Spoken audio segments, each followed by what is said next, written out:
Many trauma survivors have had severe love-hate relationships with their body, whether that's from what they've been told or what's been done to them. Either way, it can cause some severe issues, including eating disorders.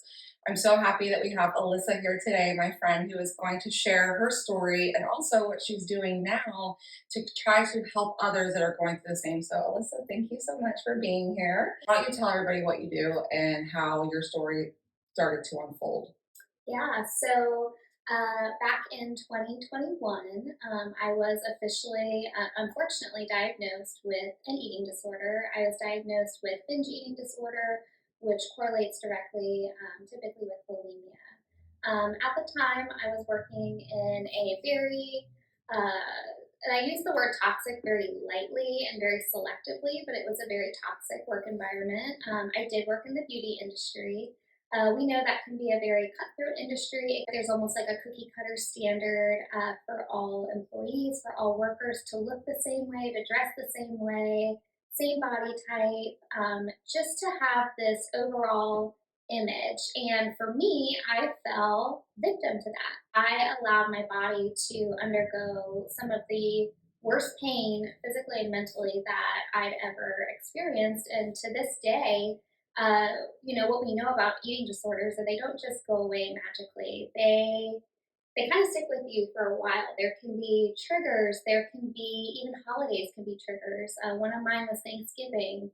You could be out with friends socially, and a meal could trigger you. There's so many different areas and so many different facets that really run into what an eating disorder is. So you were diagnosed with binge eating disorder, Mhm. which typically correlates with bulimia.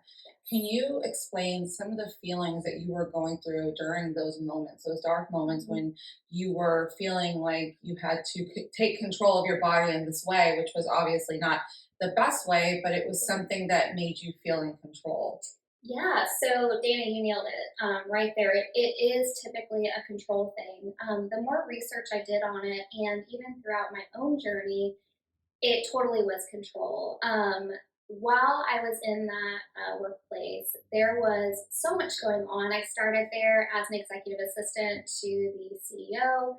I then got promoted to chief of staff. I was barely eating because I barely had time. I was consuming anywhere from 300 to 500 calories a day. And we know that that's not livable. That's not healthy. I was also working out twice a day, 5 a.m. and 5:30, 5:45 p.m. So some of the signs, or some of what I had gone through in this was realizing my clothes aren't fitting the same. Everything's too big. I was getting ready. This is a funny story, by the way. I was getting ready to go on a date, and as I was getting ready for this date, I was FaceTiming with my cousin Jessica, and she is very well aware of this story because I tell it often. But we were on FaceTime. I was trying on all these different outfits, and I just couldn't seem to find one that fit. And there's where it should have been my wake up call, because nothing was fitting anymore. And I'm trying on these outfits, and I'm like, Jessica, nothing fits. Everything is too big. I just bought this stuff like a month ago. Like, that should have been my wake up call. And I don't even remember if I went on the date or not. It's actually a funny story, and I tell it often because it's so relatable. I had a boss at the time who was, I believe, very encouraging, but too encouraging to the point where it was like, okay, you're in a small now, let's get you into an extra small. And it's like,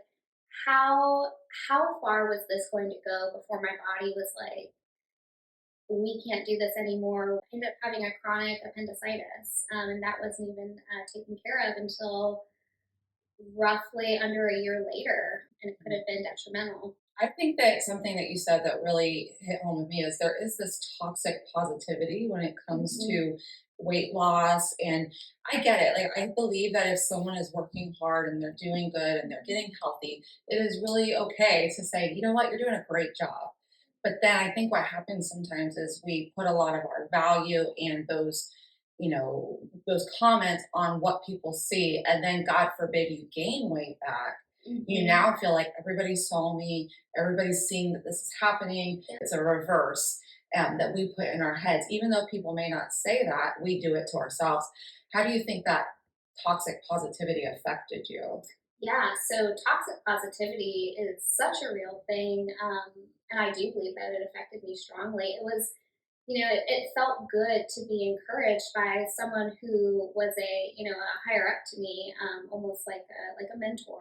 It felt like she was on this journey with me. She was rallying with me. It just got taken to a whole other level of this is too much. My body is not going to sustain this. It's not going to end well for me. I was consistently and constantly weighing myself. If that scale went up point one, I didn't allow myself to eat for the day. If it went down point one, yeah, I allowed myself to eat, but I also burned those calories the morning, at the end of the day when I would also work out, so twice a day. But then there were also days where I was binging my food, so I was still losing all the nutrients. I don't claim to be a nutritionist at all, but just studying it from what I did in college, I know that different types of eating disorders can have different effects. So I know anorexia, for instance, is one Mm-hmm. where you are a type of person that wants to self harm. You're wanting Mm-hmm. to, it's more restrictive. There's a lot of other mental health disorders that can come with anorexia, but with bulimia and binge eating, a lot of times it's about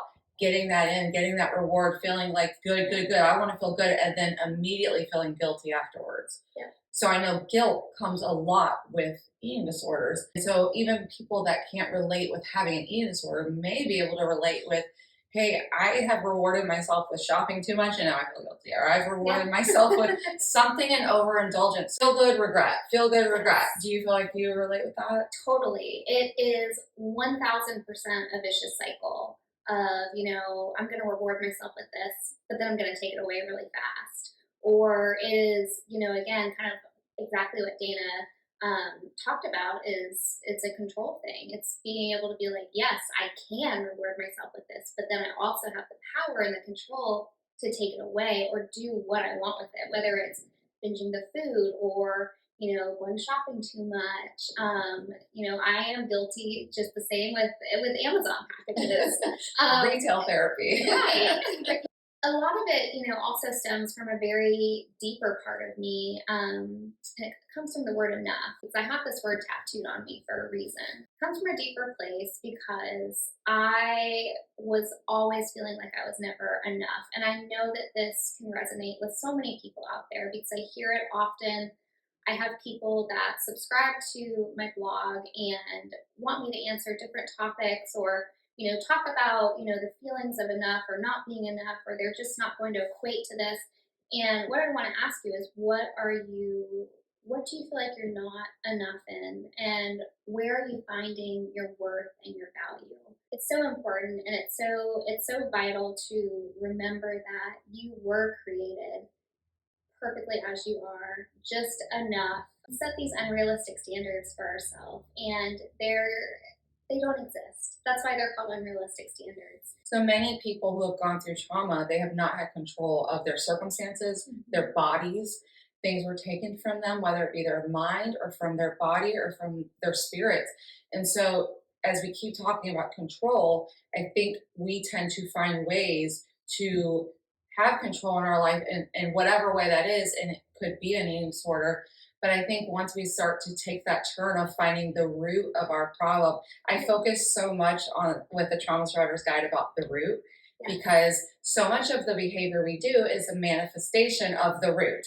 It's the branches, it's not the root problem. So I know that there are trauma survivors who have been abused that have now eating disorders because maybe they fell out of control and now they want to be in control. But ultimately, it does not help. So we have to find that root. And so I want to hear about how you found that route. So what was that Yes. aha moment where you were like, I can't do this anymore. I need to change this. I love that you brought this up because this was the only way I was able to uncover what I was going through because I so believed, what is wrong with me? Why am I having these feelings of not being enough? Why does this resonate with me so much, but in a negative way of like, I need to fix this. I felt like I was not fixable. The root for me, and I can be very vocal about this, I was an in vitro child. When I was growing up, I was always called the $1,000,000 child. And living up to being enough of whatever a $1,000,000 child looked like or sounded like or acted like fed so much into my life. I was trying to live up to that $1 million child standard.